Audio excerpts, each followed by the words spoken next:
Assalamualaikum warahmatullahi wabarakatuh. Selamat pagi dan salam sejahtera. Anak kami sekalian, tak lupa dan tak bosan, mari ya saya mengajak kita semua untuk tetap ya mendekatkan diri kepada Allah Subhanahu wa taala. Apalagi kita saat ini sedang bertemu dalam rangka menggali, menambah ilmu pengetahuan, yang tentunya hal positif yang akan kita kerjakan. Wajarlah kalau kita mendekatkan diri kepada Allah dengan memulai pekerjaan ini dengan niat dan doa. Mudah-mudahan karunia Allah ya yang kita peroleh. Anak kami sekalian, hari ini kita bertemu pada pertemuan yang ke-14 bidang studi etika profesi untuk kelas 10 akuntansi. Untuk pertemuan kali ini kita akan membahas subjudul yang berbunyi Hukum Keselamatan dan Kesehatan Kerja di Indonesia. Sekali lagi, Hukum Keselamatan dan Kesehatan Kerja di Indonesia. Penerapan keselamatan dan kesehatan kerja atau yang disingkat dengan K3 memiliki beberapa dasar hukum pelaksanaan diantaranya. 1. Undang-Undang Nomor 1 Tahun 1970 tentang Keselamatan dan Kesehatan Kerja. Undang-undang ini menegaskan ruang lingkup keselamatan dan kesehatan kerja yang mencakup sebagai berikut. A. Ketentuan keselamatan dan kesehatan kerja berlaku di setiap tempat kerja yang mencakup 3 unsur pokok, yaitu tenaga kerja, bahaya kerja, dan usaha baik yang bersifat ekonomi maupun sosial. Yang B. Ketentuan keselamatan dan kesehatan kerja berkaitan dengan perlindungan. Ya, perlindungan terhadap apa? Perlindungan terhadap tenaga kerja. Ya, sekali lagi. Yang B, ketentuan keselamatan dan kesehatan kerja berkaitan dengan perlindungan satu tenaga kerja. Ya, berarti orang-orangnya dilindungi. Yang kedua, ya,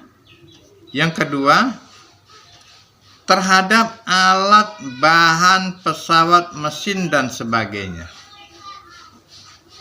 Ya, benda mati. Kemudian lingkungan. Ya. Lingkungan. Ya. Jadi kalau berkaitan dengan keselamatan dan kesehatan kerja, lingkungan ini perlu dijaga. Bagaimana supaya lingkungan ini ya membawa keselamatan dan kesehatan, sehingga orang yang bekerja memang benar-benar berproduksi. Kemudian proses produksi. Ya, proses produksi bagaimana ya orang bekerja bisa menghasilkan sesuatu. Ya. Nah, tuh. Kemudian sifat pekerjaan. Kemudian yang keenam, cara kerja. Nah, kalau berkaitan dengan cara kerja, berarti ada aturan-aturan di sana, ya, sehingga orang bekerja tidak sembarangan. Ada aturan yang dipakai, ada aturan yang standar, ada aturan yang spesifik. Kemudian yang C, persyaratan keselamatan dan kesehatan kerja diterapkan sejak tahap perencanaan. pembuatan, pemakaian barang maupun produk teknis dan seterusnya. Ya, artinya ya, keselamatan dan kesehatan kerja itu termasuk hal yang harus direncanakan. Ya. Harus direncanakan. Sehingga orang mengenal yang namanya SOP, standar operasional. Ya. Nah, direncanakan. Sehingga semua pekerjaan itu bisa teratur, bisa berjalan dengan baik, ya, kemudian berjalan dengan sistematis. Kemudian yang di keselamatan dan kesehatan kerja merupakan tanggung jawab semua pihak, khususnya pihak yang terkait dengan proses penyelenggaraan suatu usaha. Ya, sekali lagi, keselamatan dan kesehatan kerja merupakan tanggung jawab semua pihak. Ya, jadi tidak hanya sebagai karyawan, tidak hanya sebagai pemilik pabrik, ya. Ini sama-sama bertanggung jawab terhadap keselamatan dan kesehatan kerja. Ya, jadi kedua belah pihak punya tanggung jawab.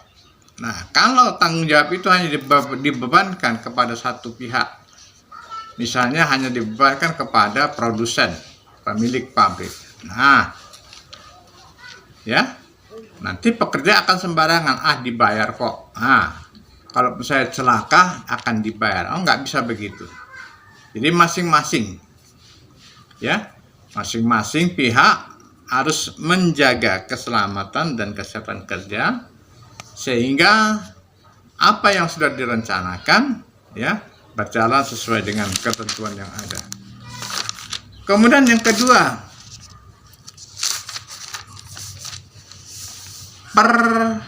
Permenaker nomor 5 tahun 1996 tentang sistem manajemen K3.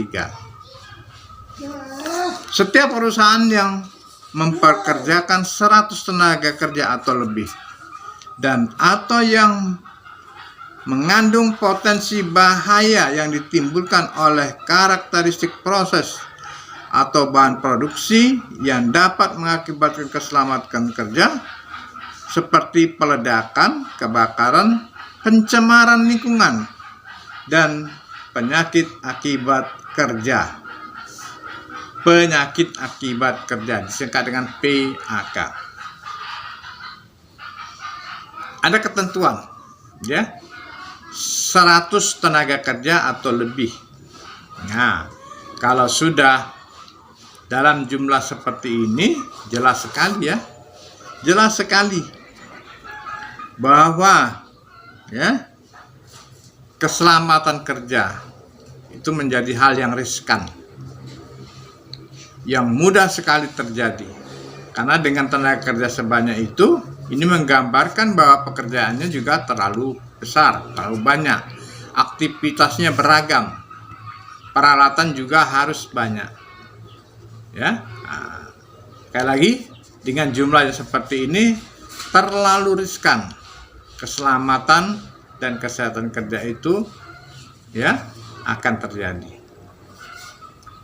sehingga diatur sedemikian rupa. Nomor 3, Permenaker, ya, nomor 4 tahun 1987 tentang panitia pembina keselamatan dan kesehatan kerja.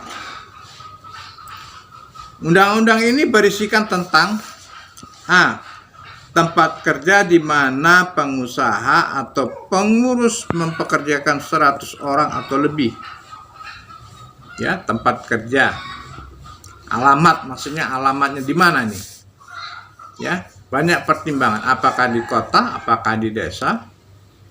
Ya, apakah di tempat yang ramai atau di tempat yang sepi? Kemudian B-nya, tempat kerja di mana pengusaha mempekerjakan kurang dari 100 orang, tetapi menggunakan bahan proses dan instalasi yang memiliki resiko besar akan terjadinya peledakan, kebakaran, keracunan, pencemaran radioaktif. Kalau tadi yang A, ya, jumlah pekerja 100 dan lebih.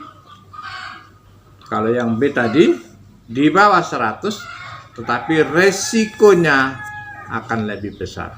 Nah, ini tentu dilihat ya, apa pekerjaan yang akan mereka lakukan, produk apa yang akan dihasilkan. Ya. Nah, jadi dipilah-pilah sedemikian rupa sehingga peraturannya itu juga berlaku tersendiri. Ya, anak kami sekalian, saya kira ya untuk hari ini kita cukupkan pertemuan kita, mudah-mudahan bermanfaat, mudah-mudahan menambah wawasan kita dalam rangka ya melaksanakan kerja, baik itu kita sebagai pengusaha maupun sebagai pekerja atau sebagai karyawan. Sekali lagi terima kasih dan mohon maaf. Wassalamualaikum warahmatullahi wabarakatuh.